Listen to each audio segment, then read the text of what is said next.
इस युद्ध का दुनिया पर क्या असर होगा? देखिए, ईरान इजराइल अमेरिका युद्ध का संपूर्ण विश्व पर बहुआयामी प्रभाव पड़ेगा। इसका राजनीतिक प्रभाव भी होंगे, कूटनीतिक प्रभाव भी होंगे, आर्थिक प्रभाव भी होंगे। जहां तक पहले हम राजनीतिक प्रभाव, इस युद्ध के कारण विश्व में एक नई गुटबाजी को बढ़ावा मिलेगा। इस युद्ध के कारण दुनिया के विभिन्न देशों के संबंध आपस में नए समीकरण बनेंगे और बिगड़ेंगे संबंधों का कोई एक निश्चित स्वरूप नहीं होगा। यहाँ पर विभिन्न देशों के बीच संबंधों को नए सिरे से परिभाषित करना पड़ेगा। सभी देशों की कूटनीति के सम्मुख, सभी देशों की विदेश नीति के सम्मुख यह युद्ध चुनौती उत्पन्न कर रहा। कब कौन देश किसके साथ खड़ा होगा आने वाले समय में अभी कुछ भी कह पाना मुश्किल है। राजनीतिक संबंध बनेंगे और बिगड़ेंगे। दूसरी तरफ इसका जो आर्थिक प्रभाव दुनिया के लिए अच्छा नहीं होने जा रहा, तत्कालिक रूप में और दीर्घकालिक रूप में। यह डिपेंड करता है कि युद्ध कितना लंबा खींचता।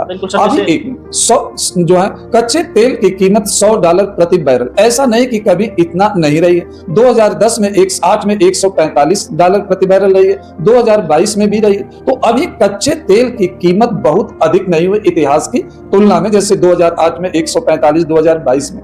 लेकिन तत्कालिक रूप से इसको लेकर के भय का माहौल आर्टिफिशियली क्रिएट किया जा रहा। इसके कारण दुनिया में महंगाई बढ़ेगी, दुनिया में उत्पादन में गिरावट आएगी, मंदी भी उत्पन्न हो सकती है। यह भी देखने को मिलेगा कि महंगाई और मंदी दोनों एक साथ होगी तो कहीं ना कहीं स्टैगफ्लेशन की स्थिति में दुनिया में प्रवेश कर जाए। बेरोजगारी भी बढ़ेगी, गरीबी में भी आएगी। लेकिन कहीं न कहीं इस संकट के कारण, इस युद्ध के कारण कुछ अवसर भी उत्पन्न होंगे, कुछ पॉजिटिव संभावनाएं भी उत्पन्न होंगी। जैसे सर, इस युद्ध के कारण जो होगा, एक बार पुनर्निर्माण की प्रक्रिया शुरू होगी, पुनर्विकास की प्रक्रिया शुरू होगी, पुनः नए अवसर उत्पन्न होंगे। तो भारत जैसे देश जिनके पास पर्याप्त मात्रा में जो है जनांकिकी लाभांश है, तो हम अपने कुशल जनांकिकी लाभांश की सप्लाई वैश्विक स्तर पर करके अपने लिए एक नया अवसर उत्पन्न कर सकते। इसका एक दूसरा लाभ हम इस रूप में देख रहा हूं कि इस युद्ध के कारण अरब देश कमजोर होंगे, इस्लामिक देश कमजोर होंगे। तो उनके कमजोर होने का प्रभाव यह होगा कि आतंकवाद पर लगाम लगेगी,